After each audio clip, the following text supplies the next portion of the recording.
السلام علیکم، زه نیاز الله مبارز یم. په نننۍ ویډیو کې غواړم په هغه موضوع سره بحث وکړم چې ډېری ملګري زما څخه پوښتي چې څرنګه موږ کولی شو سهار کې بې له کومې خستګۍ او بې له کومې ستونزې موږ وختي پورته سو یا وختي ویښ شو. نو په دې ویډیو کې 10 هغه زرینې سپارښتنې درته لرم چې تاسو سره مرسته کولی شي تر څو سهار بې له کومې سختګۍ څخه تاسو په اسانۍ سره پورته شئ او خپلو کارونو ته مو رسیدګي وکوئ. مخکې له دې چې زه هغه تاسو ته ووایم، که مو زما چینل نه وي سبسکرایب کړی، چینل سبسکرایب او زما د ملاتړ او ډاډ په خاطر د نورو ملګرو سره هم شریک کړئ. لومړی کار چې تاسو کولی شئ چې تاسو سهار وخته ویښ شئ هغه دا ده چې تاسو د شپې باید په وخته ویده شئ. هر کله چې تاسو وخته ویده شئ نو تاسو کولی شئ سهار ته ډېر په اسانۍ سره ویښ شئ. یعنې هغه وخت کې به تاسو بدن اعضا مکمل استراحت به یې کړی اوسي، اکسیجن مغزو مکمل شکل اخیستی اوسي او دغه به چې بیا به سهار کې نه د خستګۍ احساس کوئ او نه به هم درته راجع کېدل ستونزمن وي. هر کله چې تاسو په کافي اندازه سره خوب وکوئ تاسو کولی شئ سهار کې په اسانۍ سره جګ شئ. یعنې فرض کړئ د یو بالغ انسان لپاره 7 ساعته خوب کفایت کوي. حد اقل باید 2 ساعته خوب وکړئ. د 2 ساعتونو کم خوب که چېرته وکړئ هغه بیا خامخا جګېدل هغه ته مشکل ستونزمن کار ده.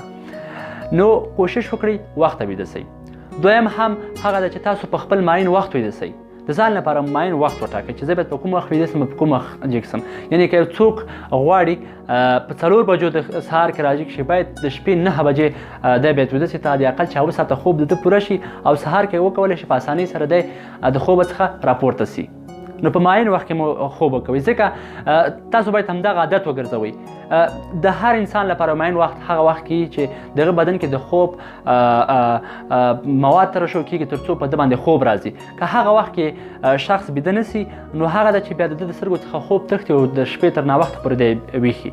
نو کوشش وکړئ چې د خوب وخت معین کړئ چې زه 9 بجې باید ویده شم او 4 راجګ شم، 10 ویده شم، 5 راجګ شم. دریم هم تر ټولو ډېر مهم کار چې د هغه دا ده چې کله تاسو بیده کېږئ دا چې دې په خاطر چې زر خوب درشي نو تاسو برقي وسایلو څخه جدا لکه فاصله واخلئ.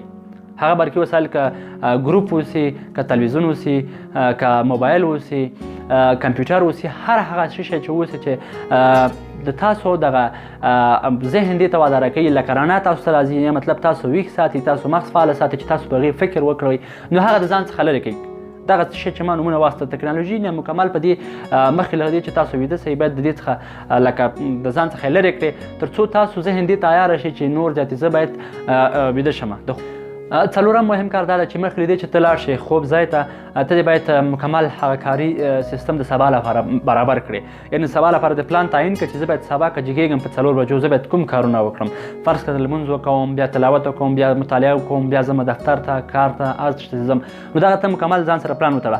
او بل دا چې هغه ماحول چې کوم د هغه د ځان ته مکمل پاک سوتره وساته. په دې خاطر که چېرته تا ذهن آرام اوسي، پلان دې جوړ کړی اوسي، هغه ځای کې چې ته بیده کېږې هغه ځای پاک اوسي، کاري ماحول د مکمل په سر اوسي نو ته کولی شې سهار کې ډېر په اسانۍ سره بدون له کومې ستونزې څخه ته جګ شې. دا په دې کې مرسته کوي چې ته سهار تا ته دا سیګنال درکوي چې پلان دې هم تړلی ده، اتاق دې هم منظم ده، هر څه ټول برابر دي. فرض کړه موټر ته ځې دفتر ته، موټر دې هم برابر ده، هر شی برابر دي، صرف دلته ستا جګېدل مهمه دي. نو هلته تا ته دا یو انرژي یو روحیه درکولی شي چې تا د خوب څخه پاڅئ. پنځمه مهمه مسله دا ده چې کله هم تاسو د ځان لپاره الارم یا هم زنګ کوږ کوئ نو کوشش وکړئ د ځای څخه یې لرې کېږدئ، د سر څخه مو لرې کېږدئ. دا 2 ګټې کوي. یو دا چې دغه سیګنالونه چې د زنګ وهلو په وخت کې په مغز لګېږي دا بد عواقب لري. او بل چې کله ستاسو زنګ راځي دغه سیګنالونه په تاسو بد لګېږي نو دې په خاطر خپل موبایل د سر څخه لرې کېږدئ. یو خو دا چې د سیګنالونو څخه به په امن اوسئ. یو بل دا چې کله تاسو خوب نه جګېږئ د ځای څخه پورته کېږئ، یعنې د دونه فاصله کې کېږدئ 2 متري فاصله کې چې تاسو ځای څخه پورته شئ. چې کله د ځای څخه پورته شوئ که موبایل بندی نو بیا یو څه د تا خوب تیتو پاره کېږي او ته کولی شئ چې جګ شئ. شپږم هغلته چې تاسو موبایل ایښی ده کوشش وکړئ 1 ګیلاس اوبه هم کېدئ. 1 ګیلاس اوبه وڅښئ ځکه په سهار کې اوبه ډېرې ګټې لري. د تاسو مکمل ایمني سیستم او د معدې سیستم ټول فعاله کوي په اوبو څښلو سره. تاسو کولی شئ ټول بدن فعاله کړئ ځکه زموږ 80% بدن د اوبو څخه جوړ ده. نو کولی شئ د اوبو په څښلو سره تاسو د هاضمې مکمل سیستم فعاله اوسي او دا تاسو خوب تښتوي. وروسته له دې چې تاسو موبایل هم قطع کړ، اوبه مو هم وڅښلې، بېرته ځای ته مه ځئ. لاړ شئ او اودس وکوئ تر څو ستاسو خوب وتښتي او د تاسو هغه خستګي مکمل شکل باندې رفع شي. دوام هم دا چې کله تاسو باندې د خوب غلبه راتله یا هم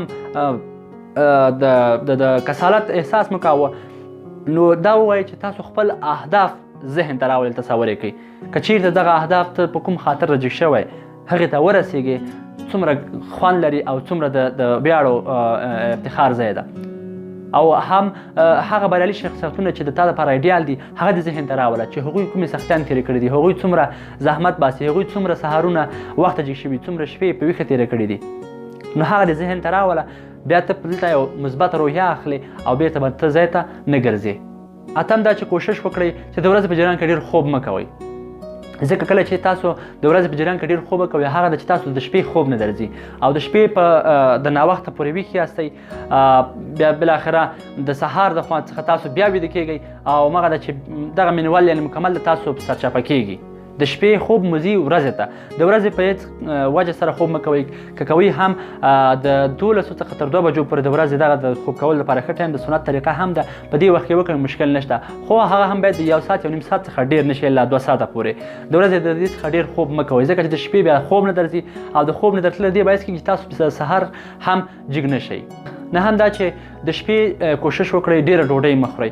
ډېره ډوډۍ دې باعث کېږي چې تاسو کسل او ټرمبله مخته کړي، همغه ده چې هم خو د تاسو وزن ورسره ډېرېږي او بل دا ده چې سهار کې تاسو جګېدل ستونزمن کوي ځکه د میټابولیزم عملیه دلته ډېره بطي ورو سر ته رسېږي، همغه ده چې تاسو بیا د خوب څخه نشئ جګېدلی. شین چای دا خاصیت لري چې هغه خوب تښتوي، نو کوشش وکړئ چې د ویده کېدو څخه مخکې شین چای مه څښئ، د هغې په ځای اوبه وڅښئ تر څو تاسو ته زر خوب درشي. او لسم هم دا چې دغه کارونه دغه چې مې تکرار کړ دا تر یوې اونۍ پورې تکرار کړئ، تاسو ته انشاءالله مثبته نتیجه درکوي او مثبته نتیجه ترې اخیستلی شئ. نو که چېرته غواړئ یو بریالی شخص څخه جوړ شي، که چېرته غواړئ د نورو څخه متفاوته اوسئ، که چېرته غواړئ خپلو هدفونو ته دې ژر تر ژره ورسېږئ، که چېرته غواړئ د ورځې لومړۍ بریا دې ولمانځئ، نو دغه کارونه چې ما ویل دا عملي کړه. سهار وختي ویښ شه.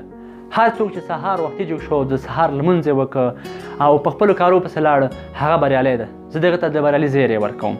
د شیطان د دسیسو، د ژوند د کړاوونو او د ژوند د ستونزو او هغه ستونزې چې تا ته په یو هدف ته رسېدلو په مخه کې خنډ دي، هغه ته کولی شې چې د سهار په وخته ویښېدلو سره ته هغه له منځه یوسې.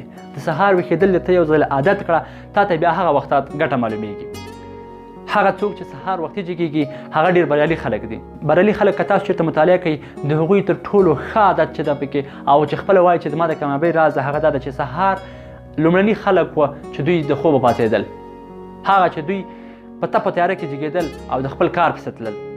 نو که غواړئ چې یو متفاوته شخص اوسئ، یو بریالی شخص اوسئ، نو سهار وختي پورته سه، بریمن او خوښ اوسئ. الله مو مل.